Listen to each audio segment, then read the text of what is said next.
Hey, my name is Chase, and I'm on the Overflow team here, and I'm excited to dive into our Overflow Tap dashboard today. And so what I would love to point out is with each organization, there is one admin account, and the screen that you're seeing right now is the admin dashboard. A couple things that you'll notice at the top is a button that says Viewers. When you click on Viewers, this is a way that you can add other staff members to the portal so that they can manage the Tap products. And something that I love is when we add somebody, let's add myself. I want to add Chase at overflow.co. When I add someone, I will now be able to select which batches they have access to. For those that may not know what a batch is, batches are essentially groupings of Overflow Tap tags at your church. And so what that could look like is your auditorium could have a set batch, your lobby could have a set batch, so that your auditorium can go to a giving page and your lobby can go to a small group sign up, as an example. And so let's say you're adding a youth pastor. You can come into here and you can just give them access to the youth batch. And when you add them, they'll get an automated email for how to log in. And so that should be a really easy process. When you close that window, you'll notice some high-level metrics here. How many taps you've had in the lifetime of your organization, how many today, this week, and this month. There's also some really helpful graphs where you can pull lifetime taps this week, this month. You can even see how many taps by batch or select a custom date range to look at what your engagement was in a certain time frame.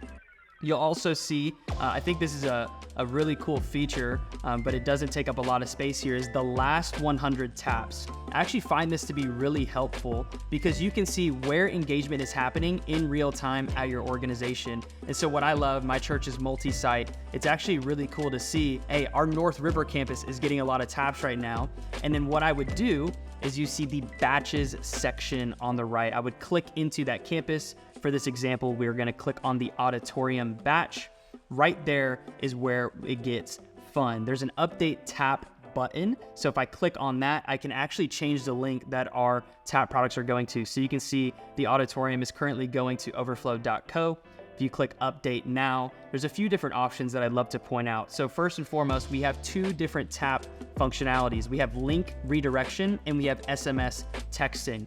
Link redirection is essentially you can input any URL into the platform. When you hit submit, the next time somebody taps, it will go to that URL. For example, a connection card, a landing page, a giving page.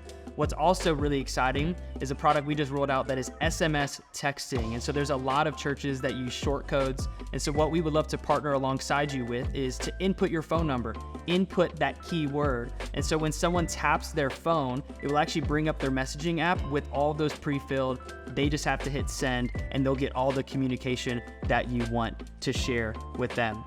Another thing I'd like to point out about updating your tap link is this scheduled update button. This is a really useful tool, especially if you're changing the links a lot during a Sunday or throughout the week for various events. You also have those two different functionalities, link redirection, SMS text. But a great example of how this could be used is every Wednesday night, if you have a youth service or a midweek service, you could actually say every Wednesday at 5 p.m., change to this link. And then at 10 p.m., let's go back to what we're gonna use on Sunday. So that's a super helpful tool that we highly encourage you guys to dig into. There's also a history button. If you click on here, you'll see the history of all the link changes and also who on your staff made that link change, so you have some good records. On this batch page, a couple things to point out is very similar to the homepage. There's the lifetime, today, 7 days and 30 days, key metrics, some great graphs, and then you can also see the granular data of what time someone tapped down to the second, as well as what link they went to. So it's really cool to see, we changed to a connection card 10 minutes into service, and then you know exactly how many people went to that link following the change. And so we're really excited about what we're bringing to the Tap dashboard. There's so many more things to come. We'd love to partner with you and help increase engagement at your church.